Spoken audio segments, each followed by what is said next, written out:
नमस्कार मित्रों, मैं डॉक्टर राधाकृष्ण। इजी सॉल्यूशन पे आपका स्वागत है। सबसे पहले तो आपसे रिक्वेस्ट, यदि अभी तक आपने मेरे चैनल को सब्सक्राइब भी नहीं किया है तो सब्सक्राइब भी कर लें। और आपके मन में कोई भी प्राकृतिक खेती, ऑर्गेनिक खेती के संबंध में प्रश्न है, या फिर आप हमारे किसी प्रोडक्ट को प्रयोग करना चाहते हैं, ट्रायल करना चाहते हैं, गाय के जो गोबर से तैयार घमसत्व है उसको उपयोग में लाना चाहते हैं, या हमारा नया जो एक प्रोडक्ट है, नया एक जो हमारा प्रोडक्ट है, गौमूत्र जो क्षार है उसका प्रयोग करना चाहते हैं, या फिर गाय के गोबर से तैयार जो जो उपले की राख है, गोबर की राख है, उसका इस्तेमाल करना चाहते हो तो निसंकोच मुझे लिख सकते हो।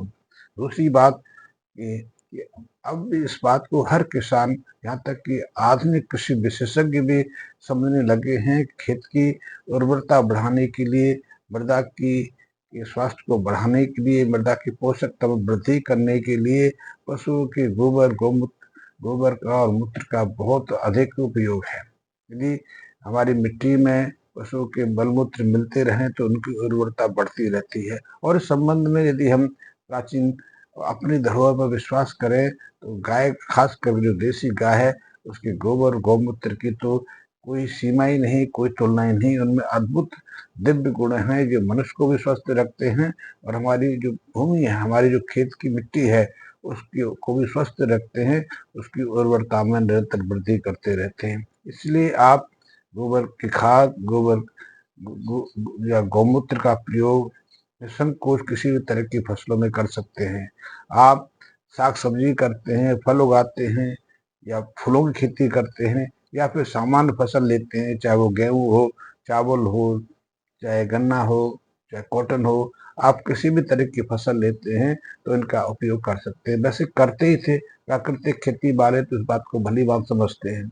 यदि आप फलों की खेती करते हैं, क्योंकि फलों की खेती भारत में निरंतर बढ़ रही है। फल तो हजारों सालों से हो रहे हैं, केले का, आम का, अनार का, खरबूजे का, हर तरह के फलों का उत्पादन तो भारत में होता ही रहा है। लेकिन पिछले 1 डेढ़ दशक से बात की जाए तो भारत में सब्जियों के साथ साथ फलों का उत्पादन बहुत तेजी से बढ़ा है, और भारत से फसलों का एक्सपोर्ट विदेशों में किया जा रहा है। यहाँ तक कि ऐसे देश जो कभी भारत के फलों से दूरी बनाए रखते थे, क्योंकि फलों में काफी मात्रा में कीटनाशक या रासायनिक खादों का प्रयोग होता था, तो वो उसको उपयोग नहीं करते थे। लेकिन अब भारत का जो फल है वो दुनिया के बहुत सारे देशों में एक्सपोर्ट हो रहा है। फलों की बात की जाए तो भारत में कई तरह के फल उगाए जाते हैं। इसमें केले की बात की जाए तो केला तो सर्वोत्तम फल माना गया है। इसका जो इसका उत्पादन तो हजारों सालों से होता रहा है। आज भी हमारे देश के अधिकांश राज्य हैं उनमें केले का उत्पादन होता है, लेकिन फिर भी कुछ ऐसे राज्य हैं जिनकी केले की जो उत्पादकता है, केले की गुणवत्ता है, श्रेष्ठ मानी जाती है। जैसे महाराष्ट्र है, आंध्र प्रदेश है, मध्य प्रदेश है, महाराष्ट्र है, कई ऐसे राज्य हैं। लेकिन किसानों को, जो किसान केले की खेती करते हैं, उनको अपनी उत्पादकता को और गुणवत्ता को बनाए रखने के लिए जो अब जो लागत लगानी पड़ती है, जो आमदनी होती है, उसका 50% हिस्सा तो खादों में, खेत की तैयारी में या उर्वरकों पर खर्च करना पड़ता है। ऐसे में यदि केले की फसल में कोई रोग लग जाए तो उनको अतिरिक्त उस पर व्यय करना पड़ता है। ये बहुत दुविधा वाली बात है। लेकिन मैं आपसे रिक्वेस्ट करना चाहूँगा, रिक्वेस्ट ये है कि आप एक बार अपने केले की फसल में गौमूत्र जो क्षार है उसका प्रयोग करके देखिए, अद्भुत परिणाम है। इस गौमूत्र क्षार को तैयार करने में हमने जो गाय का, देसी गाय का जो मूत्र होता है, उसको एवोपरेट करके उसकी उसकी जलांश को अलग करके उसका क्षार तत्व अलग किया है। साथ ही इसमें 12-13 तरह की विशेष जड़ी बूटी है। विशेष जड़ी बूटी वही है जिन्हें हम प्रयोग करते हैं अपने स्वास्थ्य को संरक्षित रखने के लिए, बीमारी से मुक्ति करने के लिए। तो सबसे पहले तो है सहजना है, मुरंगा है। मुरंगा में सबसे ज्यादा जो न्यूट्रिएंट्स विद्वान रहते हैं, उसमें विटामिन रहते हैं, प्रोटीन, अमीनो एसिड सब कुछ इसमें रहता है। दूसरा इसके अलावा है पुनर्वा मूल है। पुनर्वा मूल का प्रयोग तो हम अपने स्वास्थ्य के लिए करते हैं, और पुनर्वा मूल में ऐसे गुण हैं कि मृत कोश में पुनः जीवन प्रदान कर देती है। इसी तरह एक रसायन है जिसको ग्लो बोलते हैं। इस तरह एलोवेरा है, ऐसे 12 तरह जड़ी बूटियों घनशत भी हमने सुनिश्चित किए हैं। और उसमें 3 तरह के हम पाउडर फॉर्म में गौमूत्र जो गौमूत्र की क्षार भस्म है उसको प्रयोग करते हैं। इसके उपयोग से आप अपनी फसलों में एक अद्भुत परिणाम देखेंगे। वैसे भी जो हमारे किसान मित्र केले की फसल लगाते हैं, केले की फसल लेते हैं, उन्हें अपनी फसल की गुणवत्ता को बनाए रखने के लिए, उत्पादकता को सामान्य स्तर पर बनाए रखने के लिए अपनी लागत का कम से कम 50% हिस्सा तो खेत की तैयारी में, उर्वरक और फर्टिलाइजर पर, यहाँ तक कुछ छोटी मोटी दवाओं पर खर्च करना पड़ता है। क्योंकि सामान्यतः हर किसान इस बात को मानता है कि 1 एकड़ खेती केले की खेती लेने के लिए एक किसान को कम से कम 6 बोरी के आसपास यूरिया इस्तेमाल करना पड़ जाता है।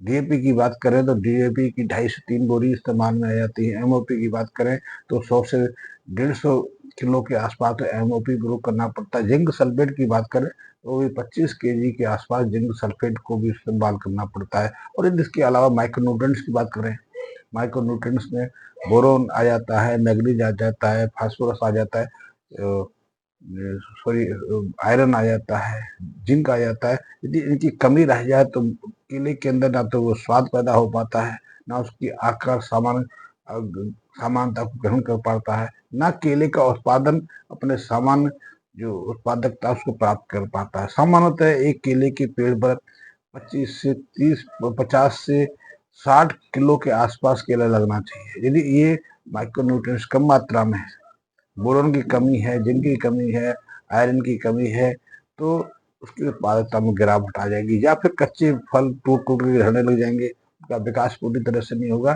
तो इसलिए इनका भी प्रयोग करना पड़ता है। देखिए, इन सब के अलावा यदि मात्र इस गौमूत्र क्षार पाउडर का प्रयोग किया जाए, इसको घोलकर इसका छिड़काव किया जाए, तो आप देखेंगे कि जो उत्पादकता आप 50% जो केमिकल फर्टिलाइजर के माध्यम से प्राप्त करते थे, इतनी अधिक जो खर्च करके प्राप्त करते थे, उसको मात्र इस 100 ग्राम के माध्यम से प्राप्त कर सकते हैं। 100 ग्राम से आप 100 100 150 200 लीटर के आसपास सॉल्यूशन तैयार कर सकते हैं। उसका 2-3 बार छिड़काव कर सकते हैं, क्योंकि यूरिया आदि का प्रयोग भी तो आप विभाजित करके करते हैं। क्योंकि केले की फसल में सामान्यतः 15 से 20 दिन का जब केले के पौध स्थापित हो जाते हैं तो पहली बार यूरिया का प्रयोग किया जाता है। और डीएपी का प्रयोग तो पौध रोपने से पहले ही होता है, एमओपी का प्रयोग पहले भी होता है, क्योंकि ये बहुत बेहद चीज है। केले के लिए भी यूरिया की आवश्यकता पड़ती है, फास्फोरस की जरूरत पड़ती है, पोटासियम की जरूरत पड़ती है, जिंक की जरूरत पड़ती है, सल्फर की जरूरत पड़ती है। और यदि मिट्टी में इनकी कमी है तो निश्चित रूप से ना तो समय ग्रोथ हो पाती है, ना पेड़ सही तरह से विकसित हो पाते हैं, ना पेड़ों पर जो फलों की जो शुरुआत है वो हो पाती है। फल जो पूरी तरह से विकसित नहीं हो पाते, कच्चे रह जाते हैं, कच्चे टूट जाते हैं, झड़ जाते हैं, संख्या पूरी तरह से विकसित नहीं हो पाती है, केले की संख्या ही नहीं घटती, केले की आकार जो है वो अधूरा रह जाता है, केले का गुच्छा जो है वो पूरे साधारण आकार ग्रहण नहीं कर पाता, या केले सड़ सड़ के सूख सूख के रहने लगते हैं। ऐसे में हमें किसानों को चिंता रहती है कि पर्याप्त पोषण वो मिट्टी को दे। और यदि ऐसे में कुछ ऐसी विषम परिस्थितियां बन गई, केले में किसी तरह के रोग लगे, तो रोग लगना तो सामान्य बात हो गई है।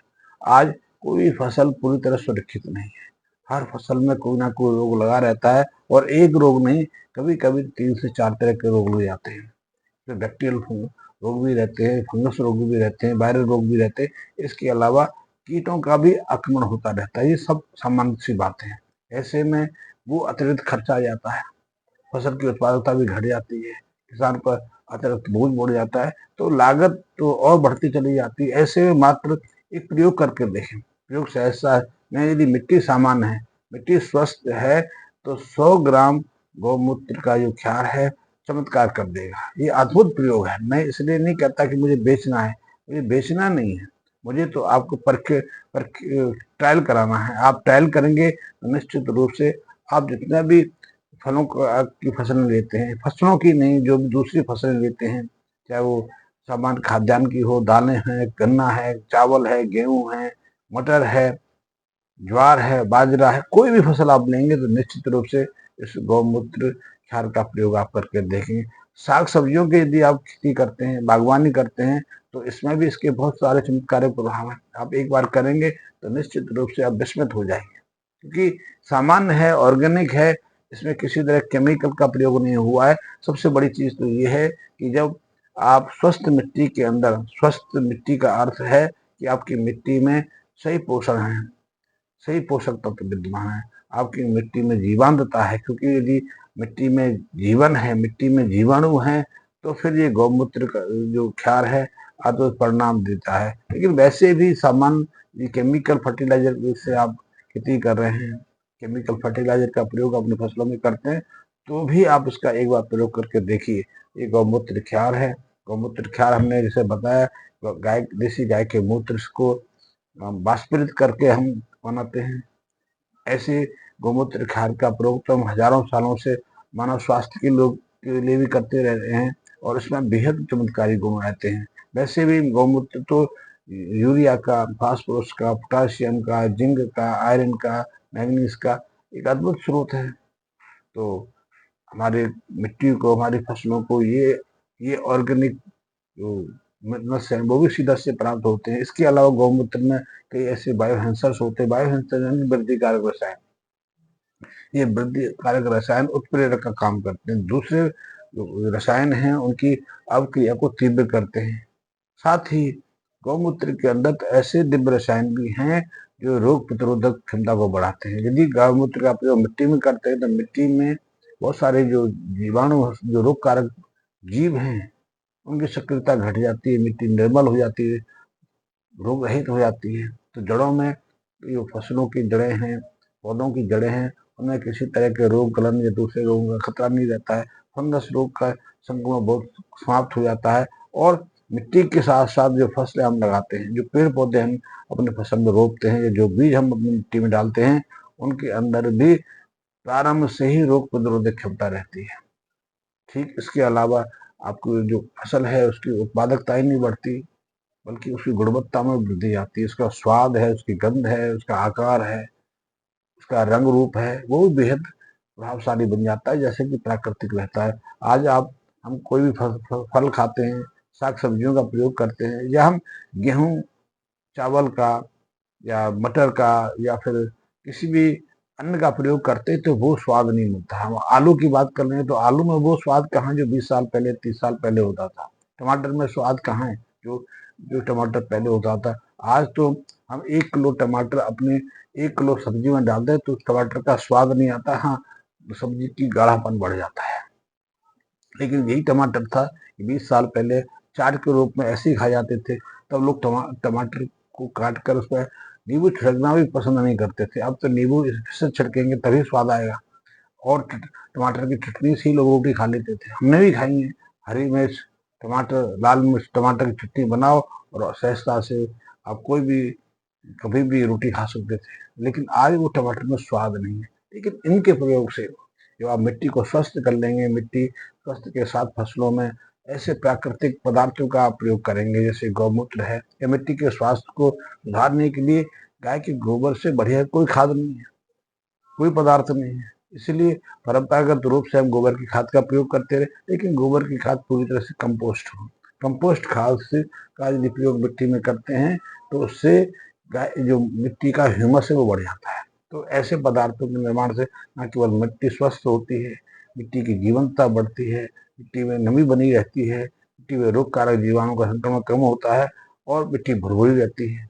ऐसे में कोई भी बीज डालेंगे, कोई आप पौधा लगाएंगे, उसका विकास तेजी से होगा, फिर वो रोग रहित होगा, विकास तीव्र होगा, तो उत्पादकता भी सामान होगी। तो ऐसे में ये छोटे छोटे जो प्रयोग हैं वो आप करके देखेंगे।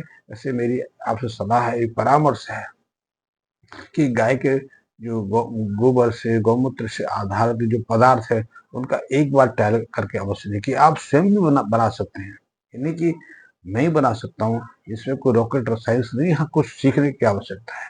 आप स्वयं बना के भी इसका प्रयोग कर सकते हैं। प्रयोग ही नहीं कर सकते, आपके आसपास जो किसान हैं उन तक इसका प्रयोग करा सकते हैं। एक एक उद्योग भी बना सकते हैं, चाहें तो व्यापारी बन सकते हैं। लेकिन मैं तो चाहूँगा पहले आप खुद ट्रायल करें, आप संतुष्टि हो, सैटिस्फैक्शन हो, तभी हम इस बात को आगे बढ़ाएँगे। इस संबंध में कोई जानकारी चाहिए, इस संबंध में कोई मन में शंका है, कोई समाधान चाहिए, तो निसंकोच मुझसे लिख सकते हैं। धन्यवाद मित्रों।